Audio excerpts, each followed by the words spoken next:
नमस्कार मित्रांनो, मी आपल्या यूट्यूब चॅनलवरती म्हणजेच नाट्यसंगीत कलेशी आणि कोकणाशी यामध्ये सगळ्यांचं तुमचं स्वागत करतो आहे. आणि आत्ताचा जो व्हिडिओ आहे तो आपल्याला बनवायचा आहे त्रिपुरारी पौर्णिमेसाठी. म्हणजे देवगड जामसंडे येथे जी रामेश्वर आणि दिर्बादेवीच्या देवळामध्ये जो टिपर होतो त्या जत्रेविषयी तुम्हाला दाखवणार आहे. कोकण रेल्वेच्या सुखदायक प्रवासानंतर आम्ही पोचलो आहेत आता कणकवली स्टेशनमध्ये. केदार पण आला आहे आणि मयुरीसुद्धा आहे. आणि इथून पुढेचा जो प्रवास असेल तो बघू कसं आम्हाला जे काही साधन भेटेल त्यामार्फत करणार आहोत.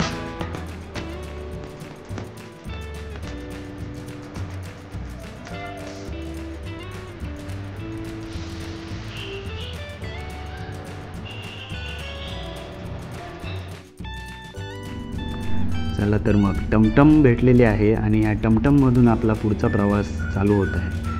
दाट अशा धुक्यामध्ये कुठेतरी रस्ता हरवून जातो ना, तसं हे नयनरम्य असं दृश्य आपल्याला समोर बघायला भेटतं आहे. हे कोकणात प्रत्येक ठिकाणी बघायला भेटणार आहे. मुंबईत आता सगळं हरवून गेलेलं आहे, पण कोकणात जर तुम्ही आलात तर ह्या गोष्टीचा तुम्हाला अनुभव नक्की घेता येईल. आणि सकाळची वेळ म्हणजे एक स्वर्गातच गेल्यासारखं वाटतं. आता आपण देवळामध्ये पोचलो आहोत. आणि या त्रिपुरारी पौर्णिमेचं एक वैशिष्ट्य म्हणजे जी शंकर महादेवाची जी पूजा मानली जाते रामेश्वराची, ती तांदळाची पूजा म्हणून संबोधलं जातं त्या पूजेला. आणि हे एक आकर्षण आहे या पूजेचं आणि ते मी तुम्हाला थोडक्यात दाखवण्याचा प्रयत्न करणार आहे इथे. आणि मला वाटतं प्रत्येकाला ही गोष्ट माहीत नाही आहे की ही पूजा कशी बांधली जाते, त्यासाठी काय केलं जातं. पुजारी येतात हे पहिले आणि विधिवत पूजा केली जाते आणि त्यानंतरच पूजा बांधली जाते. गावचे 12 मानकरी जे आहेत त्यांच्यापैकी जे लाड आहेत त्यांचा हा पूजा बांधण्याचा मान त्यांना हा संपादन केला जातो.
तुम्ही बघू शकता ही पूजा कशा प्रकारे बांधली जाते.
अशा प्रकारे या महादेवाची ही तांदळाची पूजा पूर्णपणे बांधली जाते आणि त्यानंतर त्याच्यावरती फुलांची छानशी अशी सजावट केली जाते.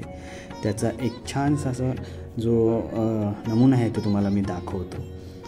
चला तर मग पुढे आमचं भजन चालू होतं आणि त्या भजनाचाही तुम्हाला एक छोटासा व्हिडिओ आणि थोडीशी जी काय मजा आहे ती दाखवा.